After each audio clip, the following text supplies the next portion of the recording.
আজি আমি computer programming language চিৰ পইণ্টাৰ্ছ এজ ফাংচন আৰ্গুমেণ্ট এটা ফাংচনত পইণ্টাৰ এটা কেনেকে আৰ্গুমেণ্ট হিচাপত পাছ কৰা হয় তাৰ ওপৰত চমুকৈ আলোচনা কৰিম। আপোনালোকে যদি আমাৰ চেনেল প্ৰিজম ক্লাছেছ পাঠশালা সাবস্ক্ৰাইব কৰে সাবস্ক্ৰাইব কৰিব পাৰে, ভাল লাগিলে ভিডিঅ'টো শ্বেয়াৰ কৰিব পাৰে আৰু আপোনালোকৰ মতামতবোৰ কমেণ্টৰ সহায়ত জনাব পাৰে। আৰু আমাৰ চিৰ আগৰ যিবিলাক ভিডিঅ' আছে আপোনালোকে আমাৰ চেনেলত গৈ প্ৰিজম ক্লাছেছ পাঠশালাত গৈ প্লেলিষ্টত চি প্ৰগ্ৰামিঙৰ ওপৰত আৰম্ভণিৰ পৰা ভিডিঅ'বিলাক পাব। আৰম্ভণিৰ পৰা চাই গ'লে আপোনালোক নিশ্চয় উপকৃত হ'ব। এতিয়া আমি আমাৰ পইণ্টাৰ্ছ এজ ফাংচন আৰ্গুমেণ্টটো কেনেকৈ কি হয় সেইটো চাওঁ। আমি আগতে পাইছো কি ফাংচনত আমি আৰ্গুমেণ্ট হিচাপত পাছ কৰিছো, ফাংচনত আৰ্গুমেণ্ট হিচাপত কি পাছ কৰিছো, ভ্যালু হিচাপত পাছ কৰিছো। সিম্পল আমি সাপোজ এটা sweep নামৰ এটা ফাংচন আছে, সাপোজ void sweep, ইয়াতে আমি কি পাছ কৰিছো, ইন্টিজাৰ a ইন্টিজাৰ b এনেকৈ আছে ফাংচনটোত। আৰু এটা আমি মেইন ফাংচনৰ পৰা পাছ কৰিছো, void main এনেকৈ পাছ কৰিছো। ইয়াতে sweep সাপোজ আমি xy এইটো দিছে। সো ইয়াতে কি আছিল, আমি এইটো আছিল pass by value method, pass by value method আছিল আমাৰ ভ্যালু মেথড বা call by value method, call by value. So ইয়াতে আছিল at the time of calling that function, the copy of the arguments or the copy of the variables are passed, are assigned to this values, means the formal arguments. These are formal actual arguments and these are formal arguments. গতিকে এইটো pass by value method আছে। ইয়াতে pass by value মেথডত কি হয়, আমি তাৰ copies পঠাও ফাংচনত। সো ইয়াতে যদি কিবা চেঞ্জ কৰা হয়, সাপোজ ইয়াতে a b ৰ ভ্যালুটো চেঞ্জ কৰিলে কি হ'ব, তাৰ ইফেক্টটো কত নপৰে, অৰিজিনাল যিটো একচুৱেল আৰ্গুমেণ্ট তাত একচুৱেল আৰ্গুমেণ্টত নপৰে, সি তাত কপিটো পৰিব। গতিকে আমি যদি ইয়াতে চাও ই xy ৰ ভ্যালুটো অৰিজিনাল যেটা থাকিব সেইটোই থাকিব, ইয়াত যদি আমি চেঞ্জ কৰো সেইটো কপিটোতে চেঞ্জ হ'ব। সেইটো আছিল পাস বাই ভ্যালু মেথড। এতিয়া আমি কি কৰিম, ইয়াতে পইণ্টাৰ্ছ এজ আৰ্গুমেণ্ট, ফাংচন আৰ্গুমেণ্ট, আমি যদি পইণ্টাৰটো মানে ফাংচনৰ আৰ্গুমেণ্ট হিচাপত পঠাও, পইণ্টাৰ মিন্স আমি যদি এড্ৰেছটো পঠাও, যেতিয়া এড্ৰেছ পঠাম কিবা ভেৰিয়েবলৰ এড্ৰেছ পঠাম, সি যেতিয়া ফৰ্মেল আৰ্গুমেণ্টছত বা আমাৰ ফাংচনত সি এক্সেছ কৰিব বা এছাইন হ'ব, that should be a pointer variable. আমি এক্সাম্পল এটা চাওঁ, এই এক্সাম্পলটো আপোনালোকে চালে কি হ'ব, ক্লিয়াৰ হৈ যাব। ইয়াতে আমাৰ এটো কি থাকিব, আমাৰ হেডাৰ ফাইলটো থাকিব include stdio.h, এই হেডাৰ ফাইল থাকিব। তাৰপিছত কি থাকিব, আমি এটা ফাংচন লৈছো void টাইপৰ নামৰ ফাংচন এটা লৈছো, নাম এটা দিছো। আৰু ইয়াতে আমি ফাংচনটোৰ যেটো কি কৰিছো, ইয়াতে ডেফিনেশনটো সেইটো আমাৰ মেইন ফাংচনৰ আগত কৰিছো। যদি মেইন ফাংচনৰ আগত কৰা হয়, that is called, that approach of writing function or writing program is called bottom up approach. So here this is p pointer and integer pointer q, suppose then integer t is another normal variable and p is equal to pointer p and pointer p is equal to pointer q, then pointer q is equal to point t, then this suppose voice main, it explain কৰি আছো, integer a b and printf enter two values. দুটা value enter করি, and these values are assigned or accessing to the keyboard by using scanf. There is address of A and address of B, and then sweep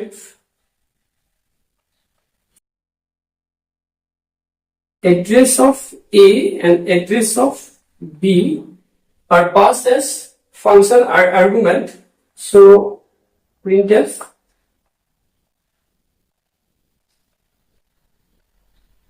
after swapping values are %d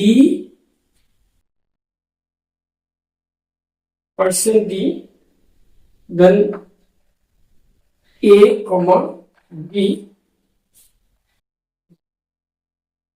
তো এতিয়া চাব আমি কি কৰিছো, এটা programme লিখিছো, এইটো প্ৰগ্ৰামটো পইণ্টাৰ ইউজ কৰিছো আৰ্গুমেন্ট হিচাপত। এতিয়া first compiler knows about the function, that there is a function named to sweep. The data type, the return type of the function is void, and there are two arguments of type integer pointer p and q. Compiler just knows only the definition of the function, just it is জানিব compiler.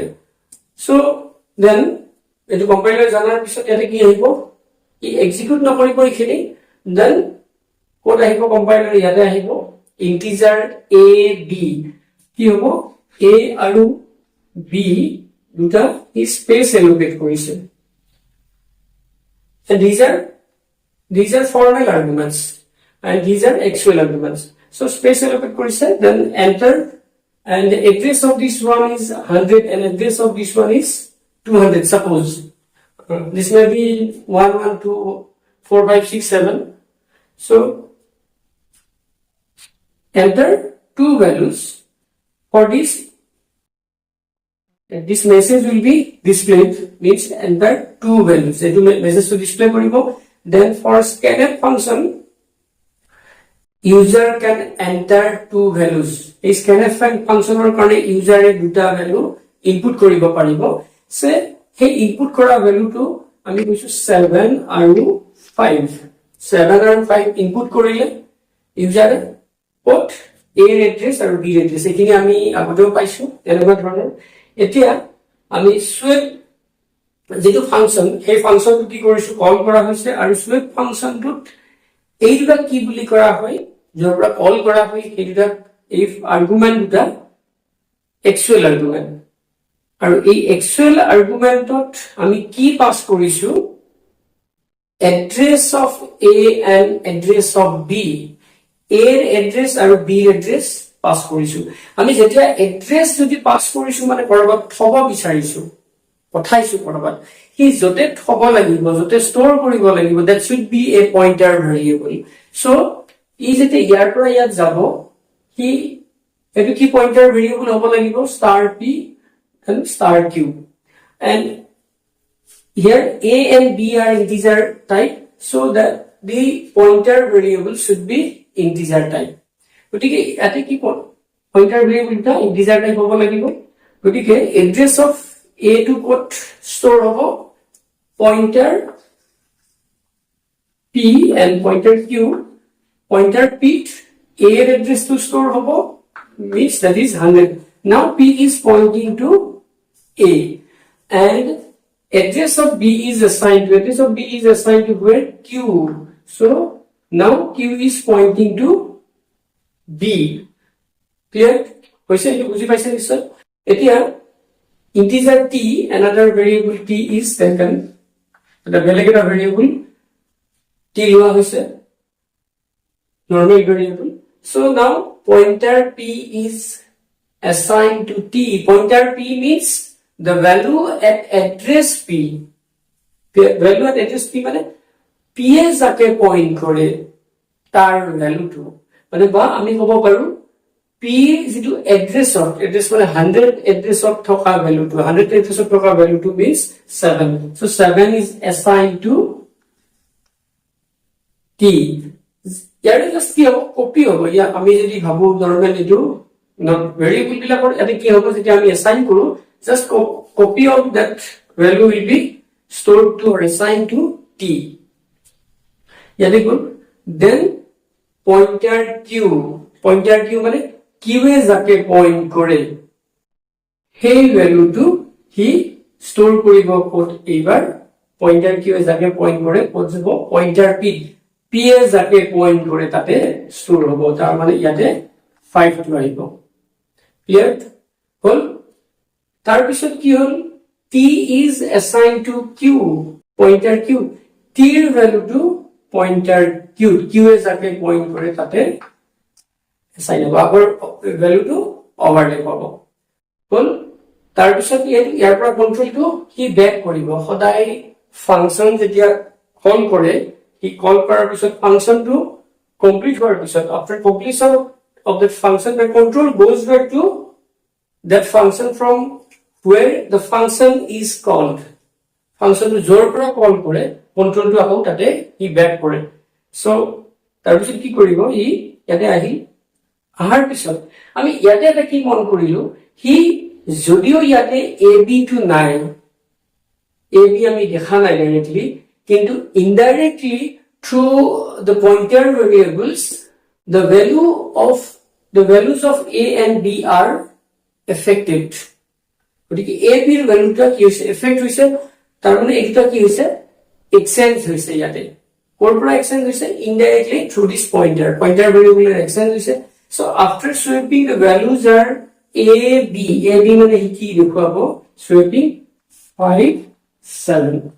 5 7 বুলি হি দেখুৱাব 7 5 বুলি আছিল কিন্তু 5 7 বুলি দেখুৱাব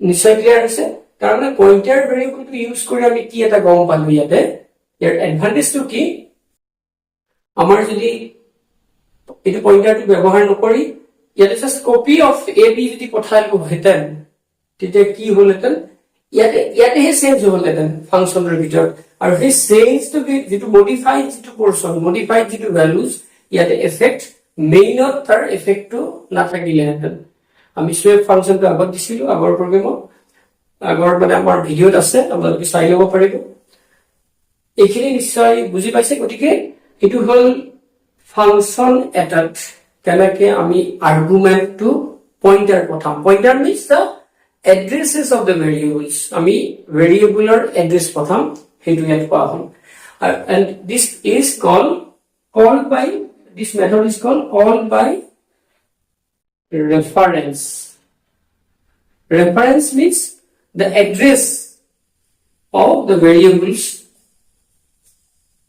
but আমি এনেকৈ কোৱা হয় passed by reference বুলিও কোৱা হয় call by reference বা passed by reference আমি reference পাস কৰিছো মানে address পাস কৰিছো হল এটো হল pointers as function argument ইয়াত কিবা থাকিলে আপোনাৰ পয়েন্টাৰ আৰু ফাংচনৰ ওপৰত কিবা থাকিলে পয়েন্টাৰ্স আৰু আমি যেটা পয়েন্ট মানে কি ফাংচনৰ পয়েন্টাৰ কেনেকৈ পঠাম ইয়াৰ ওপৰত আপোনালোকৰ যদি কিবা থাকে ডাউট থাকে আমাক কমেন্ট কৰি জনাব পাৰে আজি আমি ইমানতে সামৰিছো ধন্যবাদ